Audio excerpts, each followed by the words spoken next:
Score more with the college-branded Venmo debit card and earn up to 5% cash back with Venmo Stash. Got paid back? With the Venmo debit card, you can instantly access your balance and spend on what you want, like game day snacks, gear, tickets, and more. The more you do, the more cash back you can earn. Plus, there's no monthly fee or minimum balance. Sign up now at Venmo.com/collegecard. The Venmo MasterCard is issued by the Bancorp Bank N.A. Select schools available. Venmo Stash terms and exclusions apply at venmo.me/stash terms. Max $100 cash back per month. This episode is brought to you by White Claw Surge. Great podcast pick, friend. No surprises there. After all, you're all about finding the tastiest flavors out there, just like White Claw Surge. And with big, bold flavors to enjoy, like blood orange, blackberry, cranberry, and more, it's time to go all in on taste. Unleash the flavor. Unleash White Claw Surge. Please drink responsibly. Hard seltzer with flavors. 8% alcohol by volume. White Claw Seltzer Works. Chicago, Illinois. Zootopia 2 has come home to Disney+. Let's go! Get ready for a new case. We're the greatest partners of all time! New friends. Gary the Snake. And your last name? The Snake. Dream Team. New habitats. Zootopia has a secret reptile population. You can watch the record-breaking phenomenon at home. Zootopia 2, now available on Disney+, rated PG. And right now you can get Disney Plus and Hulu for just $4.99 a month for 3 months with a special limited time offer. Ends March 24th. After 3 months, plan auto renews at $12.99 a month. Terms apply.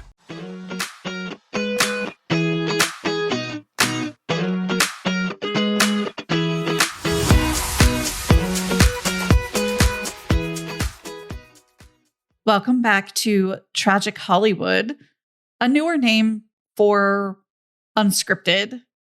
This is a name actually that we have had in mind for 3 years now. Mm-hmm. And who we are talking about today, it was actually a catalyst for this segment. So for 3 years, Natalie and I We've had this idea brewing, and we didn't necessarily know how to launch it. We talked a lot about it. We recorded this episode actually all those years ago too. I'm glad it didn't work out the first time we recorded an episode on JFK Jr. and Carolyn.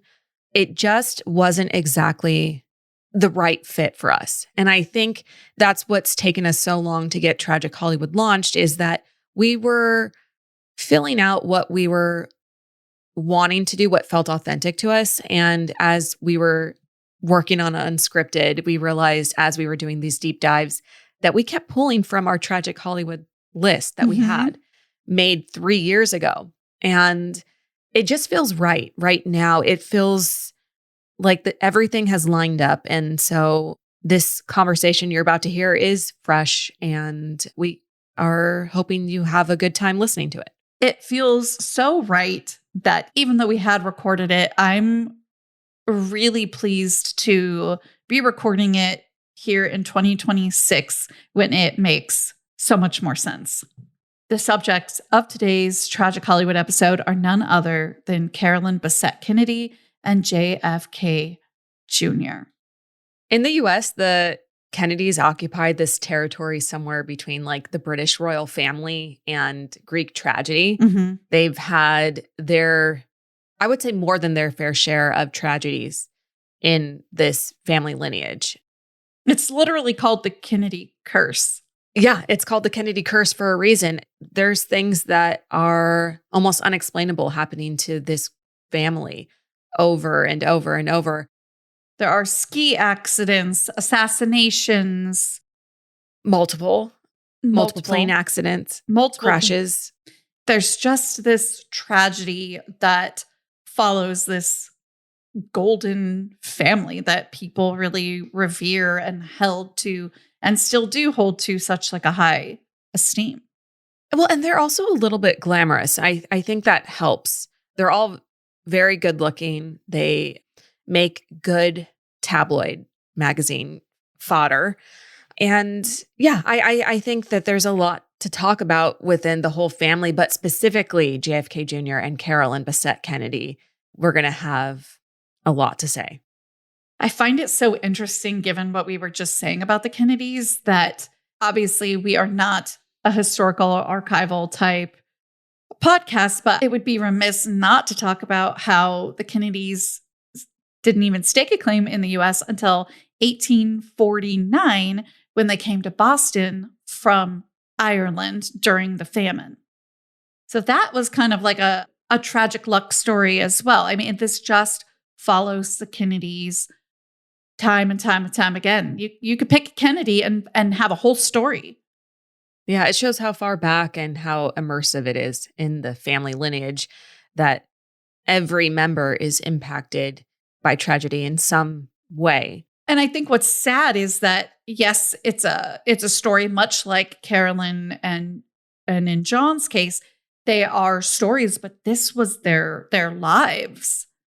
And they ended in tragedy. So I couldn't imagine a better couple to discuss on Tragic Hollywood, especially given all of the discourse that is being discussed about them right now, because Love Story just came out on Hulu, which has a lot of people discovering what the 90s icon that Carolyn was, much to her chagrin, became.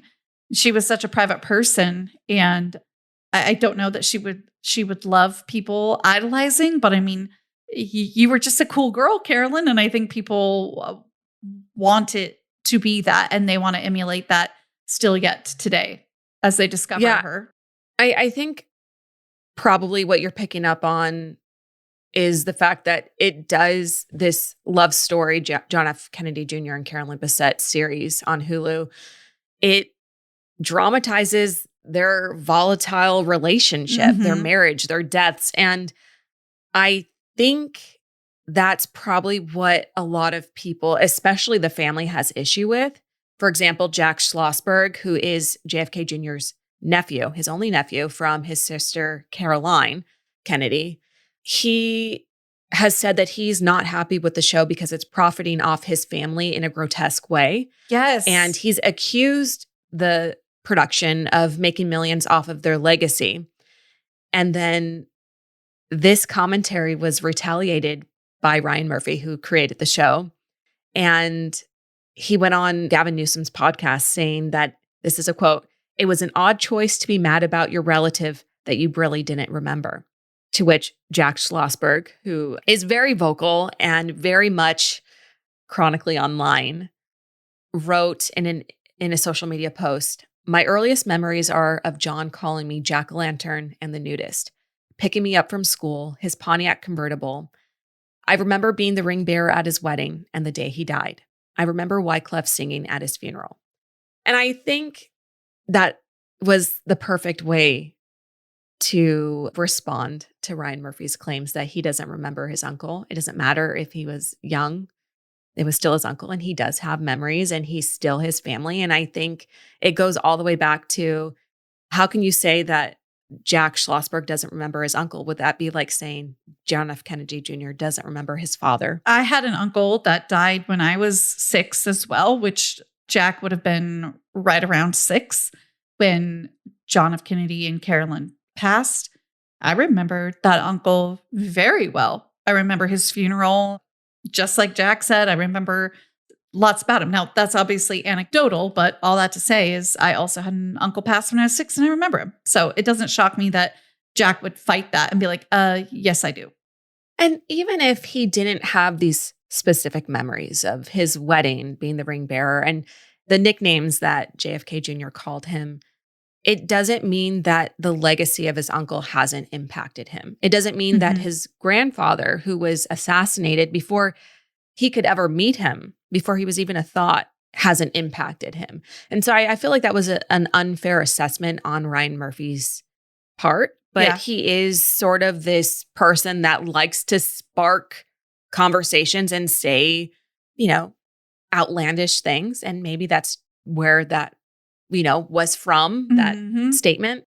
I mean, it's not going to not operate as PR if you're beefing a little bit with the nephew. I mean, by all means, it's an argument about, you said I didn't remember him. Yes, I do. It probably cuts Jack pretty deep, so I don't want to trivialize that. But I just mean, overall, is Ryan Murphy saying something that's entirely unforgivable to the public? Not necessarily, and they're going to watch his show, and at the end of the day, disgustingly, that's probably all he cares about.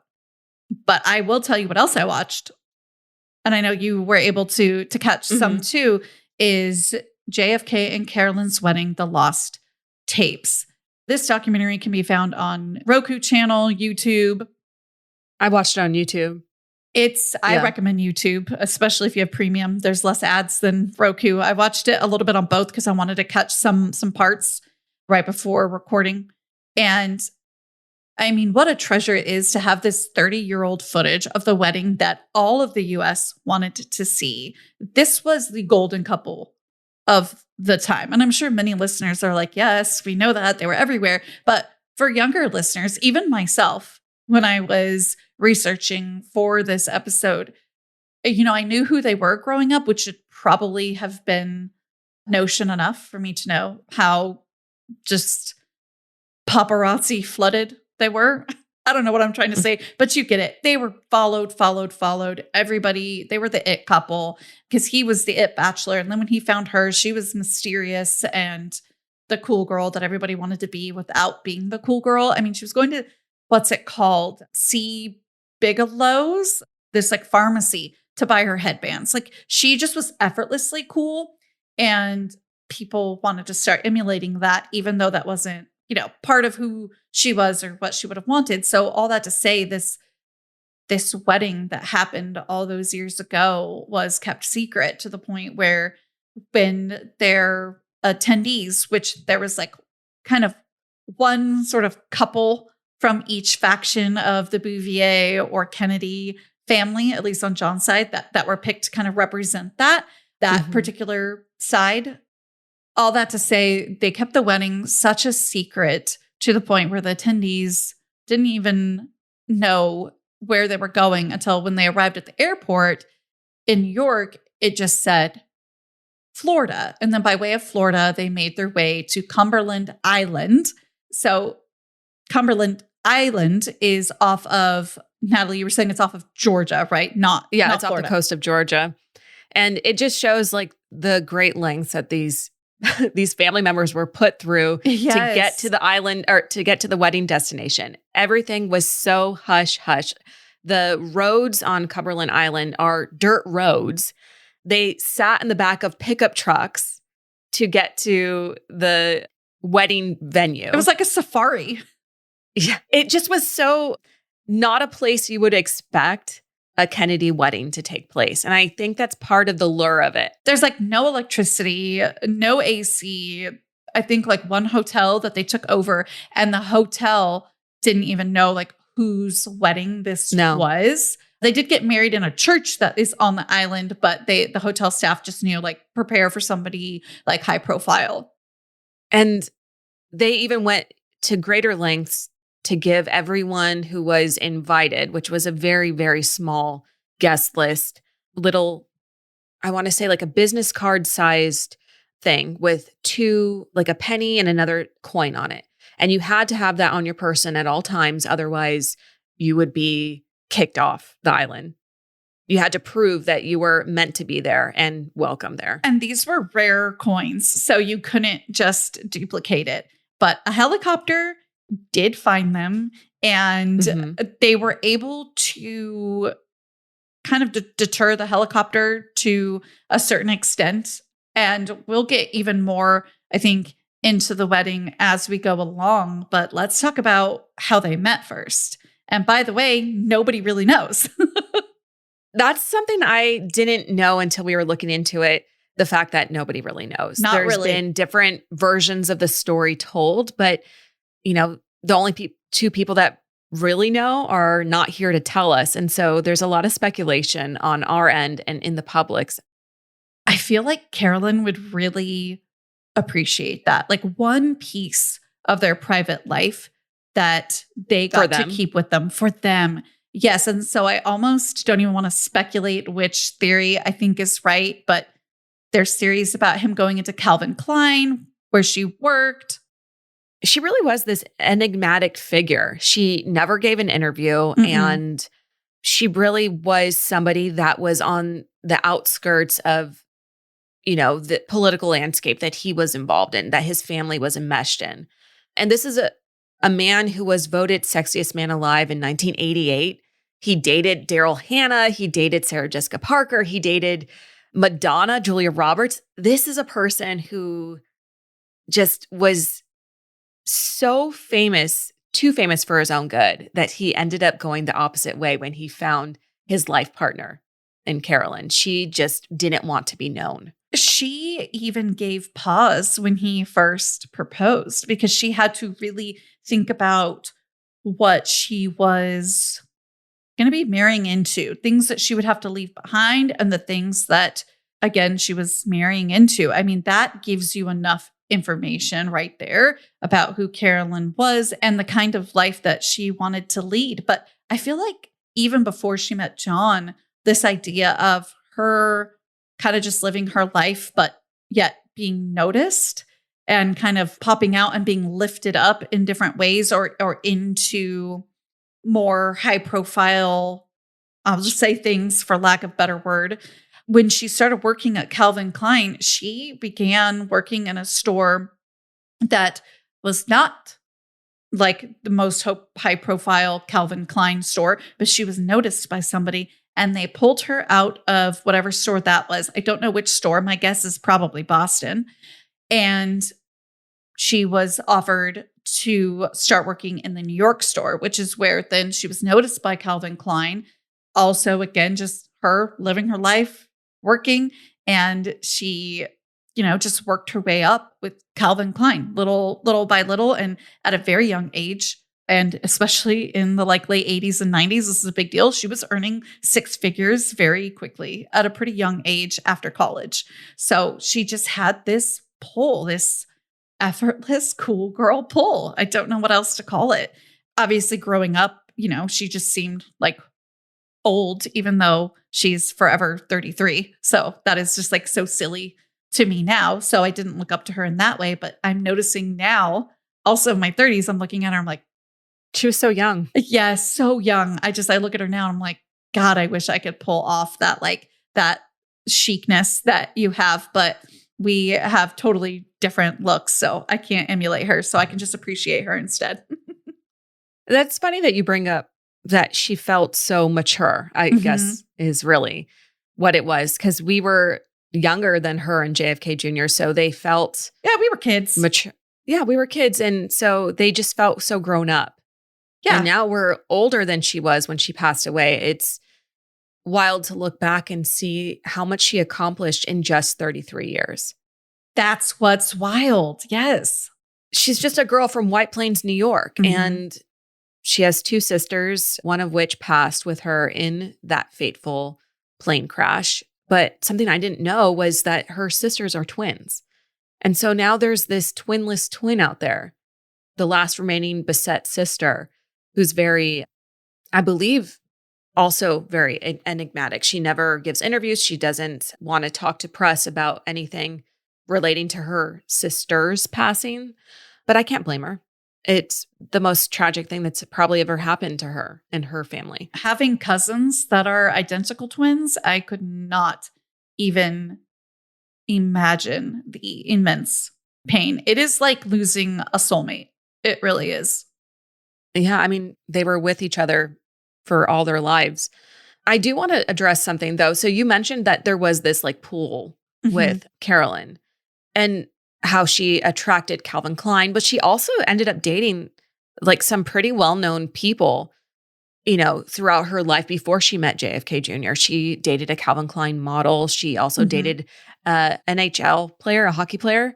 And so she was attracting people left and right, not just from like the male gaze perspective, but like professionally as well, like you said, with Calvin Klein. So she really did have something about her that made her want to be looked at. I mean, she landed JFK Jr., again, one of the most eligible bachelors of like all time. But, I don't want to sugarcoat it either. I mean, his relationship with Daryl Hannah, which was arguably probably one of the most well-known relationships that he had. I mean, that was pretty volatile. And, you did appropriately mention that Carolyn and JFK's relationship was in no way perfect at all. No, and nobody's relationship is perfect, but theirs really was under the microscope of the paparazzi. And so we got to see the ups, the downs, and a little bit of the chaos as they would fight publicly or, in public, and it would be captured for the public. Right. There's a fight that kind of lives on in infamy now that was captured, and it's in Central Park, and who knows what they were fighting about at the time. I think there's probably speculation, or maybe it was written about, but I don't remember. But there's pictures of it, and you could see her kind of jumping at him, and and it was not all her, and they're fighting. But then I think there is a picture after where they are calmed and clearly talking. So should we say that they were just really passionate about one another? Because it doesn't sound like anyone was injured or anything. It was just maybe right, a heated moment between a couple. Right. Being imperfect, Being human. Yeah. They did start dating in 1994. And that relationship that JFK Jr. had with Daryl Hannah, there is speculation that there was a little bit of overlap at the end. It's unfortunate. It is unfortunate. I have a guess, though. I think it's as simple as when he and Daryl were ending, because it was, I think, a pretty longish or deepish relationship, even though his family was not a huge fan of the relationship. It was on again, off again, on again, off again. So I think, right, if he was off with Daryl and he's kind of trying to woo this cool girl, that she wasn't really having it. So I just think it was one of those situations where maybe it could have completely been cheating. What do we know? But I do think it was just more of those situations of when he was off with one, on with another kind of thing, appropriate or not, But I'm just saying that's what I think it was. I think it's they were the Ross and Rachel. They were always on a break or not on a break. And I feel like that's how his relationship with Carolyn also was at the start. From 94 to 95, it really was on and off. And eventually they were engaged in, I believe, 96. 95. 95. Yes. Okay. They were engaged for a year. They got married in 96. Yep, that's right. They got married in September of 96.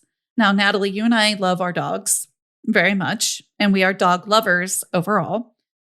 So I think you and I would probably both not be with JFK either if we were Daryl Hannah, because unfortunately JFK was watching her dog. She was away, and he was watching her dog, and the dog got away from him, and it got hit by a car. Her dog, I think the dog's name was Hank. And Daryl does cite that this is perhaps one of the many reasons that she did not stay with him. And I have to wonder, though, what Carolyn thought about all that. Because, by the way, that was massively in the press. It was reported on and everything about Daryl Hannah's dog. I have to wonder, again, what Carolyn thought about that, because she had a dog, Friday. You can see Friday in a lot of pictures with Carolyn. And I have to wonder what she thought about that, because she loved her dog so much. I would have a hard time knowing that happened. Okay, I feel like everyone is starting a GLP-1 journey, myself included. I actually recently started a journey with some GLP-1s for some health benefits after hopefully losing some weight. I actually have already lost weight, so I'm here to tell you that I am a fan. Something really cool going on in the GLP-1 world is that it doesn't have to be an injection anymore, especially for those that are afraid of needles or just need something that's a little bit more convenient and approachable. Good news, too, is that the pills offer comparable results. So it's definitely something to look into if you've been wanting to try out GLP-1s, but the injection's been kind of steering you away. Ro offers the first FDA-approved GLP-1 pill for weight loss at the lowest cost around. This new pill has the same weight loss ingredient as the shots and packs comparable results, like I said. It can help patients lose 14% of their body weight in a year on average. That's one daily pill for fewer cravings, feeling fuller, with an innovative new formula clinically proven to maximize weight loss. The new FDA-approved GLP-1 pill is available at $149 for the first dose, in addition to your Ro membership fee, and $299 a month for the higher doses. Go to ro.co/diaries to see if you're eligible for the new GLP-1 pill on Ro. That's ro.co/diaries ro.co/diaries to get started on Ro. Go to ro.co/safety for boxed warning and full safety information about GLP-1 medications. Based on the study in non-diabetics with obesity or overweight plus weight-related condition with diet and exercise. Nothing hits like home cooking, and HelloFresh makes it weirdly, wonderfully easy to actually do it. Full disclosure, I'm not the chef in my household. My husband usually handles that. I'm more of a moral support and playlist curator in the kitchen, but HelloFresh makes me feel like I have a secret superpower. The instructions are clear, everything's portioned, and suddenly I'm pulling off a dinner that looks and tastes like I knew what I was doing all along. You can choose from over 100 recipes every week with cuisines from around the world and comfort meals that genuinely lift a gray winter mood, plus bigger portions, which we appreciate. And there are also 35 plus high protein options, including Mediterranean and GLP-1 friendly meals made with ingredients like sustainably sourced seafood and 100% antibiotic and hormone free chicken. And the quality, 3 times the seafood, no upcharge, plus grass-fed steak ribeyes and beautiful seasonal produce like pears, apples, and asparagus. Because when dinner tastes this good, nothing hits like home cooking. Needless to say, I love HelloFresh, and I think you will too. Go to HelloFresh.com/diaries10fm to get 10 free meals plus a free Zwilling knife. It's $144.99 value on your third box. Offer valid while supplies last. Free meals applied as discount on first box. New subscribers only. Varies by plan. So good, so good, so good.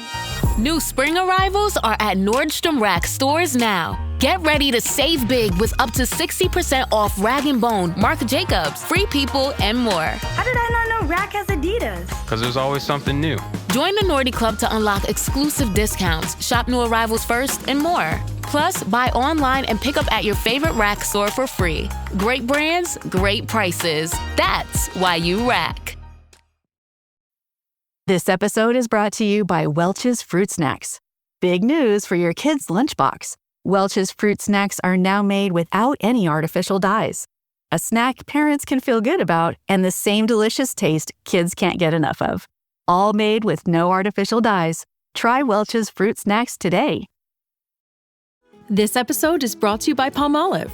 Family time isn't just the big moments, it's weeknight dinners. Sitting around the table, everyone talking all at once. So when the plates are empty and the sink is full, use Palmolive Ultra. Palmolive's most powerful formula removes up to 99.9% of grease, leaving your dishes sparkling clean. And the new convenient pump makes cleaning even easier, so you can spend less time tackling dishes and more time together. Shop now at palmolive.com. I have to wonder if maybe there was a little bit more nuance to what happened with Daryl Hannah's dog while in JFK Jr.'s custody. Right. But like you said, we do know that they were animal people. They had Friday the terrier and Ruby, a black cat. And a little fact about Friday that I learned while researching for this case is that Friday would often accompany John and Carolyn when they would take flight. And Friday was supposed to go with them on July 16th, the flight that ended their lives. But for whatever reason, he stayed back. And so his life was spared, but he really was depressed and he was affected by their deaths. There was a lot of whining and whimpering. The cat even seemed listless. They missed John and Carolyn. So I feel like even though those are reports from the people who were eventually where the pets were eventually rehomed, it shows how dearly they were loved by the pets and how much they must have loved them as well. That doesn't shock me hearing that because of them being such animal people and probably being such a tight little family unit, a private family unit, especially if you're Carolyn, with their animals. So absolutely. What I find interesting too is people saw her with her dog and things like that, but it's only from those super close that you really find out about who Carolyn was, because the press was painting her in such a way. And those that knew her, like somebody that really knew her and was close with her, is the wife of JFK's cousin, Anthony Radziwill, is Carol. And my mom read her book and was like, you've got to read her book then if you are getting really into who these people were when you were a child. Carol says she was one of she was clearly one of Carol's like best friends. And she has this ring left over that Carolyn gave her as a Christmas gift. And she just talks about how like she was warm and she did love kids and stuff. And it's like, you don't see that when you're looking at the press stuff. And I think part of that is because she did choose, despite being asked by every outlet you could possibly imagine, to have an interview.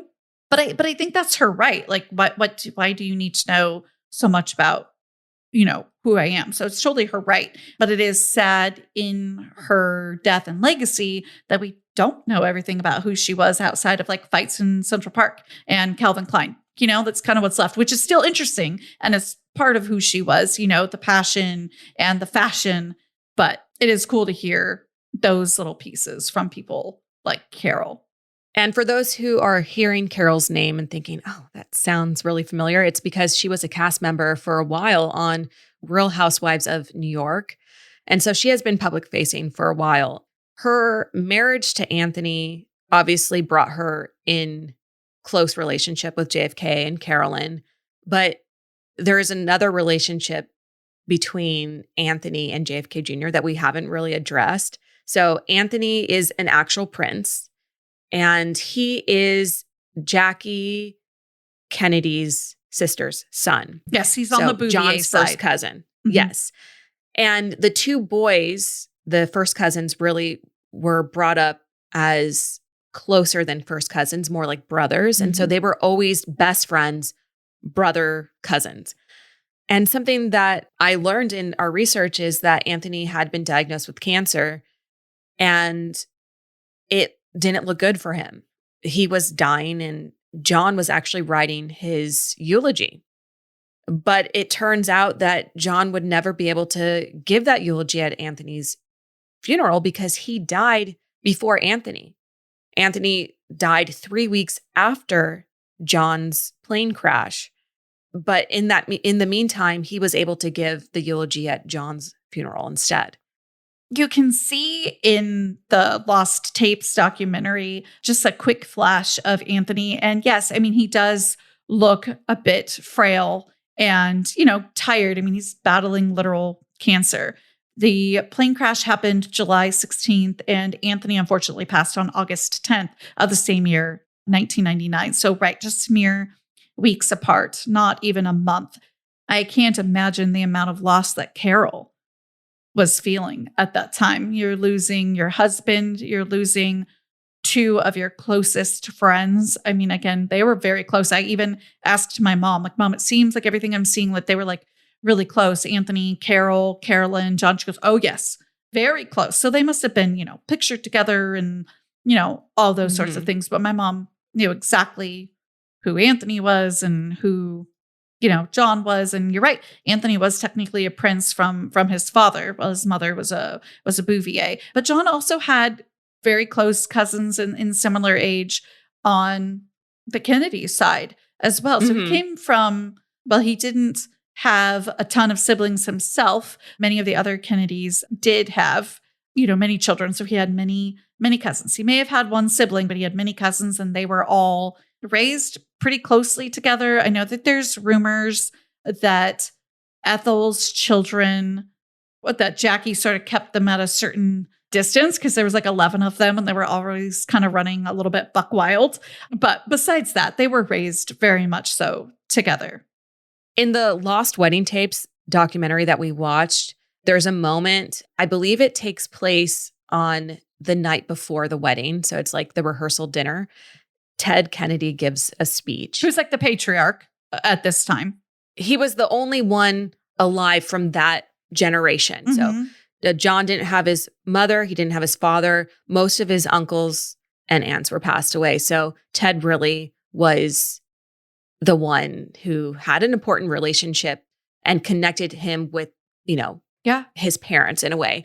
And you see that because he gives a speech and he says something along the lines of, to the Bessette family, now you have 75 Kennedys as family as well, or something along those lines. So it really was a large family despite a lot of loss.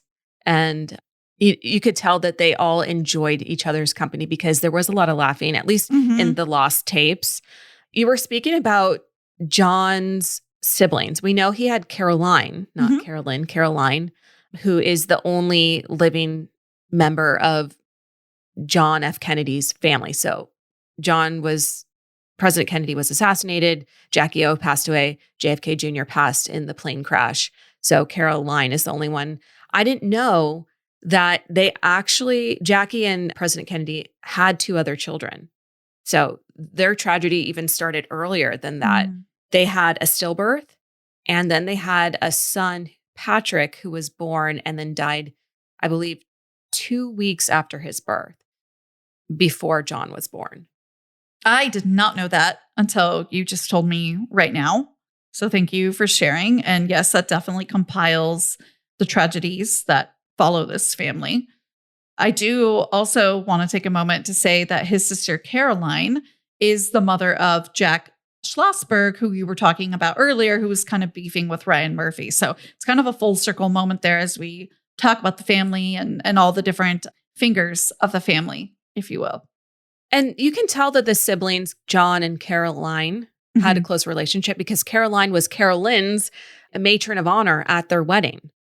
I found that to be a very interesting choice because I think Carolyn did struggle fitting in at first. I mean, at least with Love Story, which Ryan Murphy doesn't know everything about the family, but in Love Story, it's very much painted as an interesting entry into the family, especially with Caroline. I know there's like a moment, and this seems like it probably actually was based on true events where Carolyn has one of Caroline's daughters and they went to go get candy from the doorman, and Caroline was not happy that they went down the elevator to go do that because she brought a lot of publicity with her, not on purpose, but there was a bunch of photographers and everything outside the windows, and Caroline was very protective of that with her children.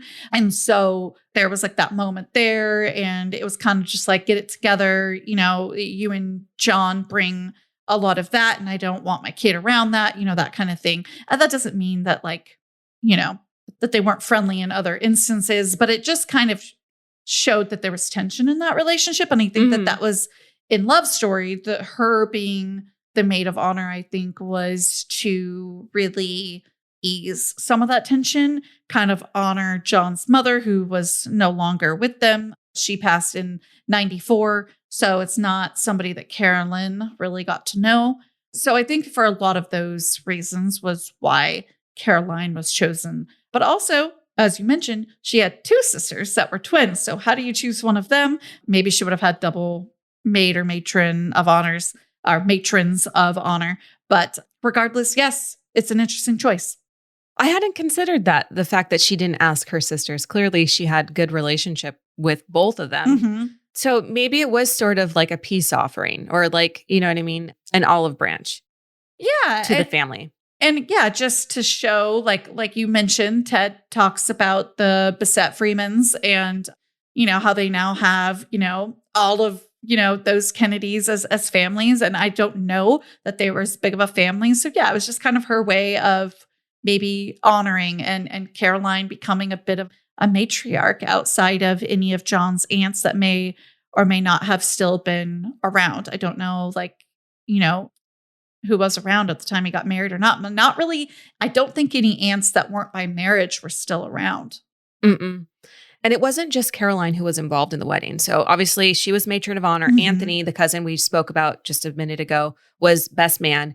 And then we had more Kennedys involved. We had Caroline's children, 3 children. So her 2 daughters as the flower girls and Jack Schlossberg, her son, as the ring bearer. So it really was a Kennedy affair, you know, at least for the bridal party.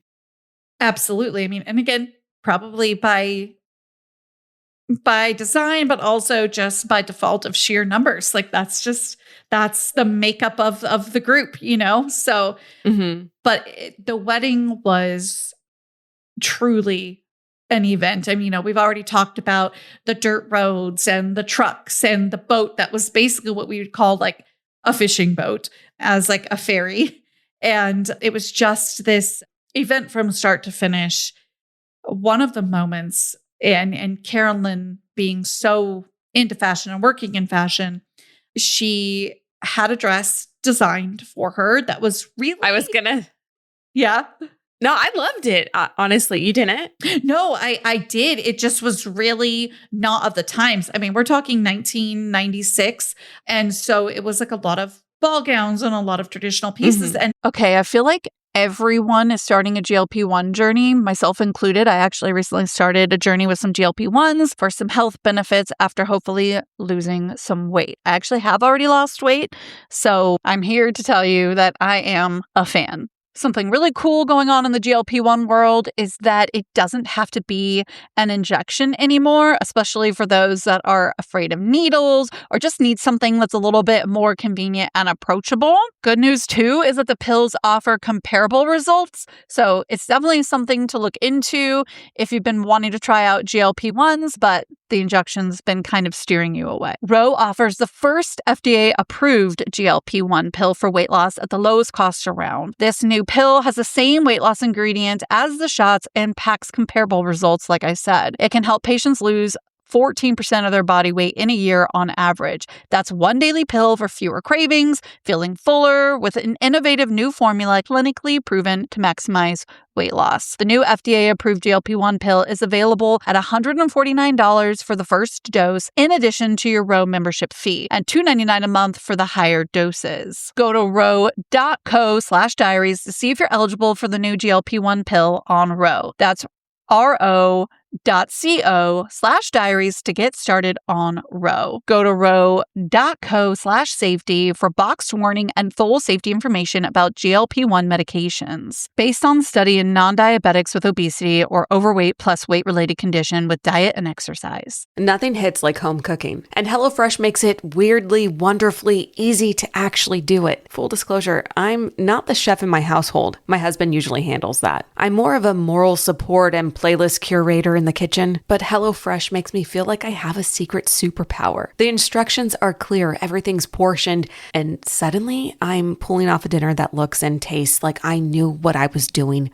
all along. You can choose from over 100 recipes every week with cuisines from around the world and comfort meals that genuinely lift a gray winter mood, plus bigger portions, which we appreciate. And there are also 35 plus high protein options, including Mediterranean and GLP-1 friendly meals made with ingredients like sustainably sourced seafood and 100% antibiotic and hormone free chicken. And the quality, 3 times the seafood, no upcharge, plus grass-fed steak ribeyes and beautiful seasonal produce like pears, apples, and asparagus. Because when dinner tastes this good, nothing hits like home cooking. Needless to say, I love HelloFresh, and I think you will too. Go to HelloFresh.com/diaries10FM to get 10 free meals plus a free Zwilling knife. It's $144.99 value on your third box. Offer valid while supplies last. Free meals applied as discount on first box. New subscribers only. Varies by plan. It's tax season, and at LifeLock, we know you're tired of numbers. But here's a big one you need to hear. Billions. That's the amount of money in refunds the IRS has flagged for possible identity fraud. Now here's another big number. 100 million. That's how many data points LifeLock monitors every second. If your identity is stolen, we'll fix it guaranteed. One last big number. Save up to 40% your first year. Visit lifelock.com/podcast for the threats you can't control. Terms apply. This was a beautiful, sleek slip dress. Yeah. It's like a pearl white silk crepe, very form-fitting. And she had tulle gloves and a tulle veil. And this was designed by Narcisco Rodriguez. I was not super aware of this designer, but Carolyn was. And she told him when she first met him, "You're going to design for me someday." And the wedding day came, and there it was. It was not Calvin Klein that designed her dress. It was Narcisco Rodriguez. So I thought that moment was pretty beautiful, but here's something interesting that happened with the dress. They had done her hair, they had done her makeup. I don't know who, but the hair and the makeup was done. It was time to put the dress on, and she was struggling to get it on. Not because, oh my gosh, she gained weight or anything like that. No. It just was because of the form of the dress. It was a slip dress. So 2 hours later, the dress is finally on. I'm not sure of the exact events, but they ended up taking like this silk scarf to be able to get it over like her face and shoulders, but they did have to redo her hair and makeup to a certain extent. I don't know if they did a 100% redo or not, but it made the wedding be postponed by 2 hours. So there went the sunlight. So you've got all those Kennedys who were there. And remember, they didn't invite the entire family, but there was a representative couple or person from each family. But all that to say, it ended up being a happy accident because meanwhile, people are rushing to figure out what are we going to do about lighting. There's no electricity on this island. There's no electricity in this church, or at least that they were going to be using or had easy access to, whatever. So they lit a bunch of the candles that were already in the church and ended up being just the most gorgeous candle lit ceremony that you've ever flippin' seen. And thanks to Billy Noonan, one of JFK's closest friends and confidants, JFK said, "You still got that camcorder I gave you at your bachelor party?" He goes, "Yeah." He goes, "Bring it." So Billy Noonan had that camera, and he's who we have to thank for all of this 30-year-old footage and for, who's releasing it now. But yeah, they ended up 2 hours late with a candlelit ceremony. You would have never guessed any of that with the single photograph that was released from their wedding. I can picture it. I actually just pulled it up to look at it. This photograph of John and Carolyn exiting this tiny wooden chapel. He's kissing her hand. They're looking at each other in the eyes. They look so happy. Mm-hmm. And this is like the single photograph that was released to kind of quell the paparazzi Which demands it didn't. No, it didn't at all. That was like an unquenchable thirst that the public had. They wanted to know all the details. And, 30 years later, we're finally learning them. Right. It was basically an elopement. Pretty much. With like a large attended elopement, if you will. And that might sound like an oxymoron there, but it's almost just like they did. It was an elopement of sorts. It's just not an elopement that you often think of that is like just the couple or something. But yeah, it basically was. And that's what they tried to quell the masses with. And it didn't quite work. And they really could have gone and done a huge wedding. It could have been very similar to what we would have called like our royal family getting married. Mm-hmm. It would have been a big to-do. A lot of paparazzi would have made a lot of money. People would have flown in from around the world. And they didn't want that. They wanted something that they could keep special to themselves. And I feel like that really says a lot about them and their relationship. Mm-hmm. And I think it also says something about what drew John to Carolyn is because she was able to give him that outside of like the paparazzi chasing them down. Like she was this girl from White Plains, New York. She was this girl who worked for Calvin Klein. These are all great, but she was just such a world away from what he was used to. She wore like $8 Egyptian musk as perfume from a street vendor. She went to a pharmacy to buy her headbands, and she never really let that go, despite the fact that she's wearing, Narcisco Rodriguez to her wedding that was designed for her special. And so I can see why she and her fashion sense have been enduring.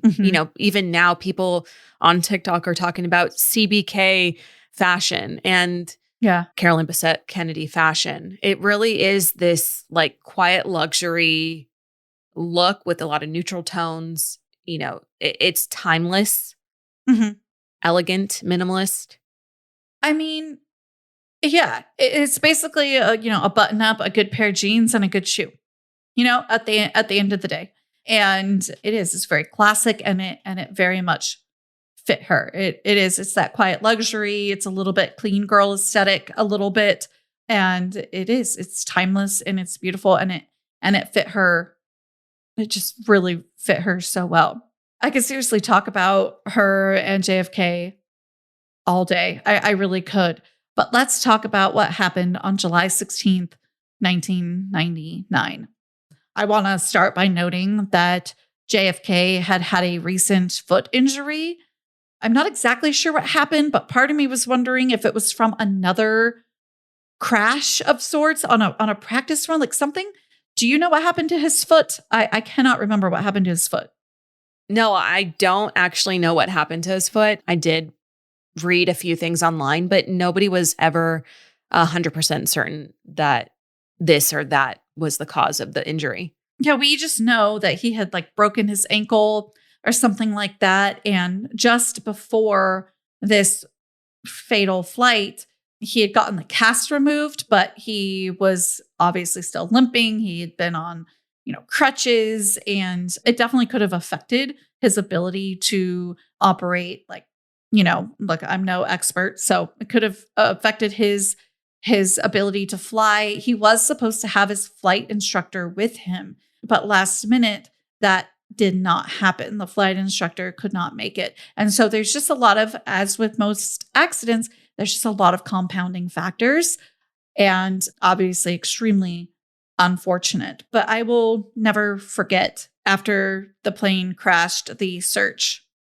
for all three people on board, which was John, Carolyn, and Carolyn's sister, Lauren. They were all on their way to a family wedding on Martha's Vineyard and never made it, unfortunately. And there are obviously plenty of theories as to what happened, but ultimately it's believed that due to like fog and or darkness, that John became disoriented in terms of like, which way he'd been going, and that led to ultimately the crash. Like his instruments were saying one thing, but his body and mind felt that he was doing another in terms of like the way he was like facing or whatever. And he unfortunately did not trust the instruments, and that led to the crash. That is from a documentary that I watched about that. It was like a quick documentary I found on YouTube about the crash, which I don't know that they 100% can say everything, but that's what the investigation ended up concluding. And it's important to note that John was not a seasoned pilot, but an experienced one. He wanted to be a pilot since he was a kid. He took flying lessons at the Flight Academy in Vero Beach, Florida. He received his pilot's license in April of 1998, but he did practice obviously prior to that. You have to do at least a few hundred hours to get your license.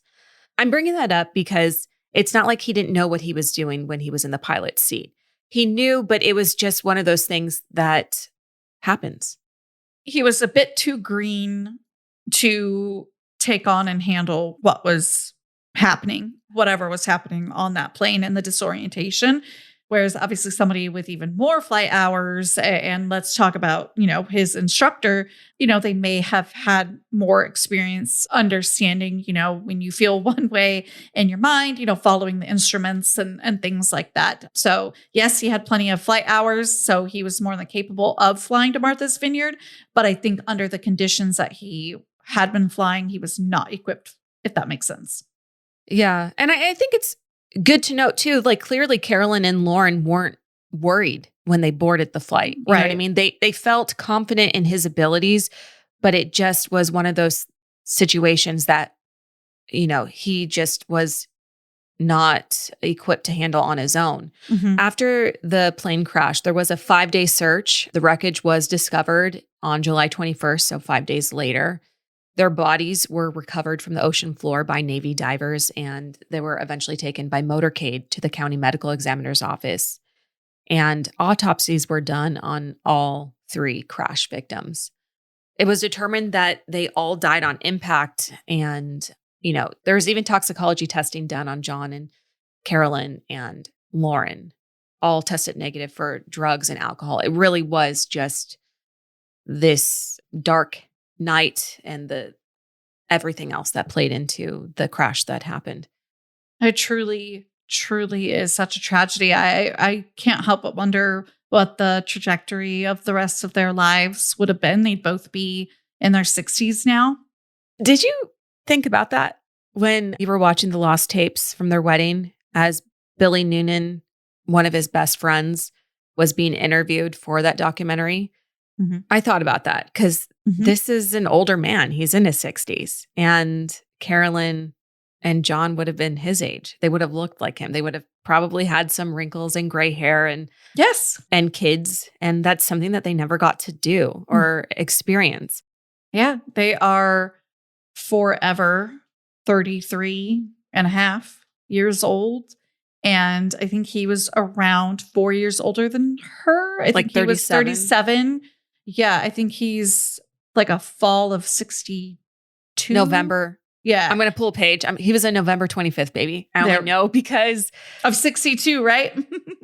Yes, because he was born and right around the time that his father was elected as president. Mm-hmm. That is right. That is right. Mm-hmm. There's even a clip of his father in the documentary we watched actually saying we prepare for a new administration and a new baby. Mm-hmm. And then, so she was January 7th, I think, of 66. So yeah, they're like 3.5 years apart or whatever, or almost 4 years apart.